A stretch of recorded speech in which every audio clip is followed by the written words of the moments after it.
Halo semuanya, kembali lagi bersama saya, Michael.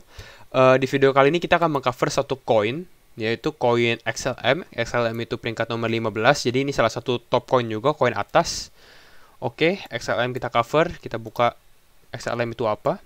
Nah, XLM ini koin yang bergerak di bidang medium of exchange, enterprise solution, decentralized exchange juga, dan smart contract ya. Jadi dia menggunakan smart contract Stellar juga. Jadi bukan kayak Ethereum atau nggak Binance seperti itu.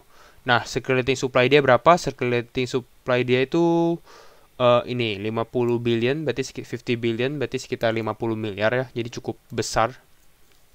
Oke, langsung ke ini, what is Stellar? Stellar is an open network that allows money to be moved and stored. Jadi dia rilisnya juga di bulan Juli 2014 ya. Ntar kita coba lebih bahas mendalam. Nah, tapi ini ada satu hal yang menarik dari Stellar ini. Apa sih itu yang menarik? Jadi ini adalah founder Stellar itu siapa? Jed McCaleb. Founder Stellar sama lawyer Josie Kim ya. Nah, tapi dia ingat ada tulisan ini. After leaving Ripple in 2013. Di tahun 2013. Jadi ini adalah salah satu co-foundernya Ripple. Ternyata dia dulu bekerja di Ripple, tapi ada kayak suatu masalah atau kayak suatu beda pendapat dengan yang lain, dengan timnya. Jadi dia bikin perusahaan lain, yaitu Stellar gitu ya. Nah, ini adalah Stellar.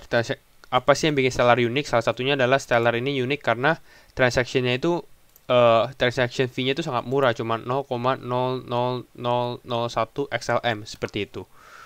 Nah, ntar kita bahas lebih detail lagi. Ya, tadi kita sempat bahas juga dia adalah salah satu decentralized exchange.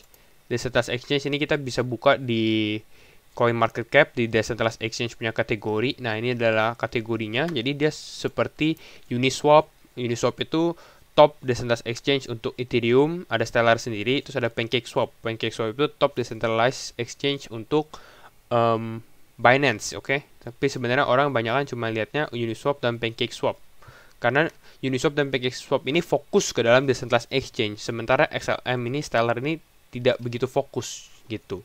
Jadi dia lebih luas lagi jangkauannya.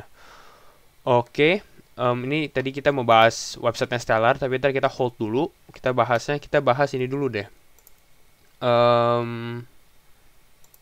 Ini Ripple versus Stellar, the history, rivalry, and the future. Jadi apa?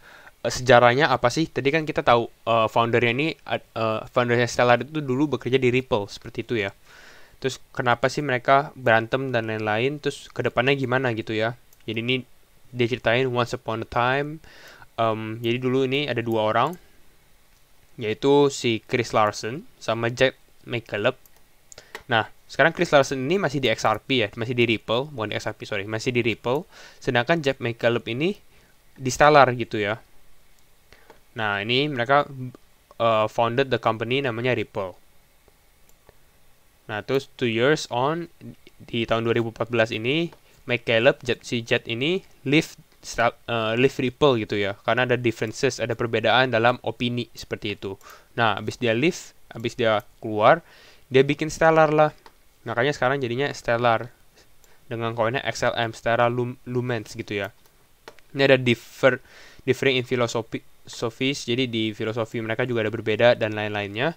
Tapi ini mereka punya kode dan purpose-nya itu sebenarnya masih agak sama kalau kalian baca gitu ya. Jadi kalau misalnya sepengetahuan saya ya, jadi pertama ini Ripple ini, jadi si XRP ini tujuannya adalah untuk jadi solusi untuk kayak melakukan ini nih transfer ke luar negeri atau bagaimana gitu untuk menjadi solusinya. Tapi dia lebih fokus kepada kepada big company, ke financial institution. Nah, financial institution jadi kayak bank-bank gitu-gitu. Jadi lebih fokus ke arah bank. Kenapa sih? Karena nih when talking about the cross-border remittance, jadi untuk kayak transfer ke luar negeri, beda negara dan lain, itu ada dua isu yang paling penting, yaitu high cost, fee-nya tinggi gitu ya. Yang kedua adalah processing time-nya lama. Jadi untuk transfer lama untuk diterima seperti itu. Nah, ini tujuannya si Ripple. Makanya Ripple kalau kalian baca fundamentalnya itu banyak sekali kerjasama dengan bank-bank juga. Kalau Stellar gimana? The main idea behind Stellar itu developmentnya to provide fast and cheap international money transfer to everyday people. Jadi bukan ke financial institution, jadi dia lebih ke orang-orang seperti masyarakat yang biasa gitu. Jadi kayak mempercepat untuk individual gitu. Seperti itu. Jadi beda. Dan kenapa? Nah, ini juga Stellar ini adalah Stellar juga ada develop foundation, namanya Stellar Development Foundation, dan ini juga adalah non-profit organization. Jadi nggak ada laba seperti itulah. Nah, ini kalau kalian baca tadi websitenya ini disingkat SDF ya, SDF, Stellar Development Foundation. Ini ada teknologinya sebenarnya masih agak sama, similarities-nya ada, tapi juga ada differences karena pada saat si Jed McCaleb keluar dari Ripple gitu, memang dia ada code-nya Ripple, tapi nggak lama setelah itu code-nya Ripple juga di rewritten, jadi ditulis ulang juga, jadi seperti agak berbeda. Oke, ini fundamental agak lama juga ya, tapi nggak apa-apa, jadi kita lebih dalam lagi. Nah, ini adalah Stellar is an open network for storing and moving money.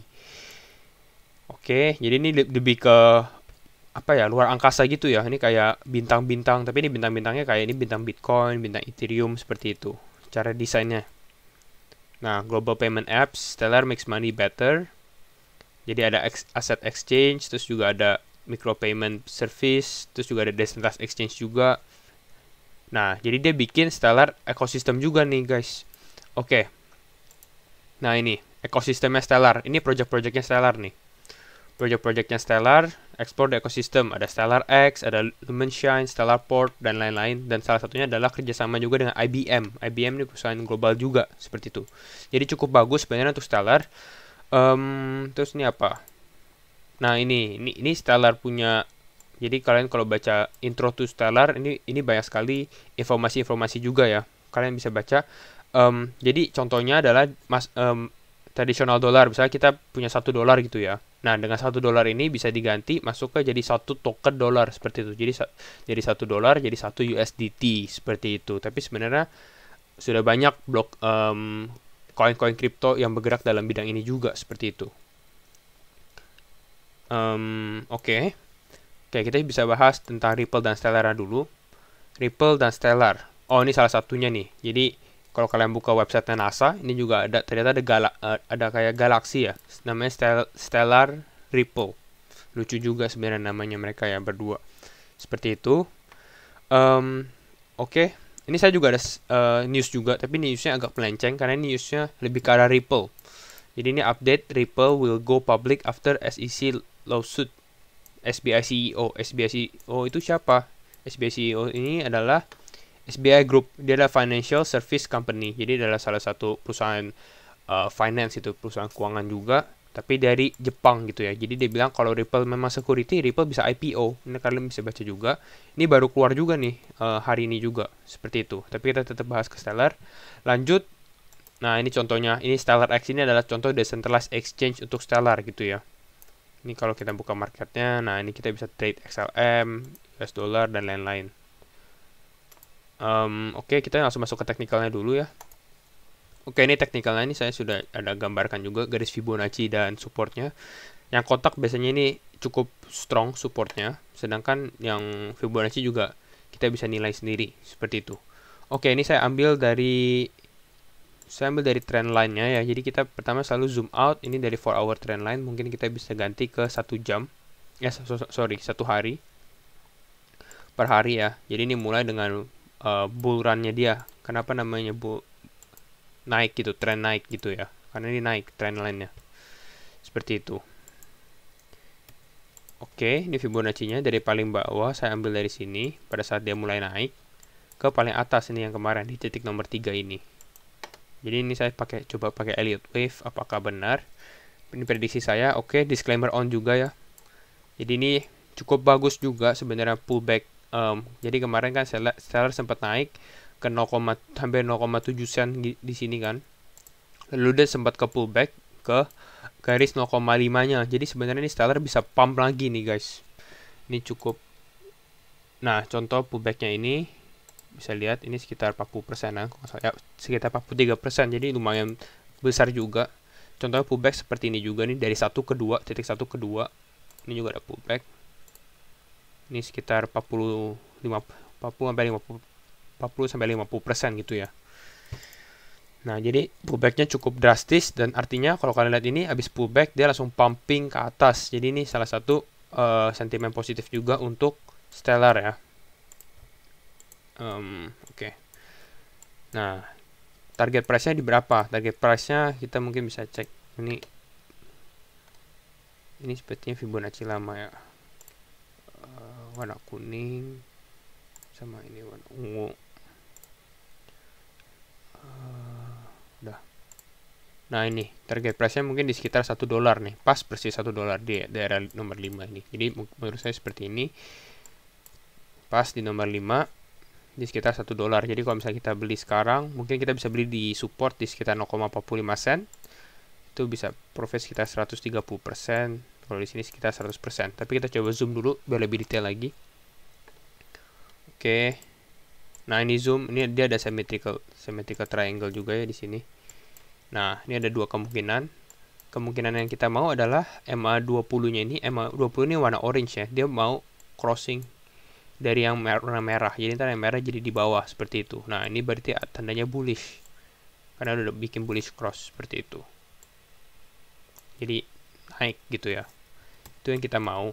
Jadi pada saat dia naik, semoga ya dia breakout ke atas gitu ya, seperti ini.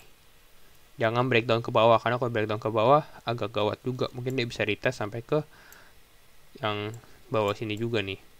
Gitu.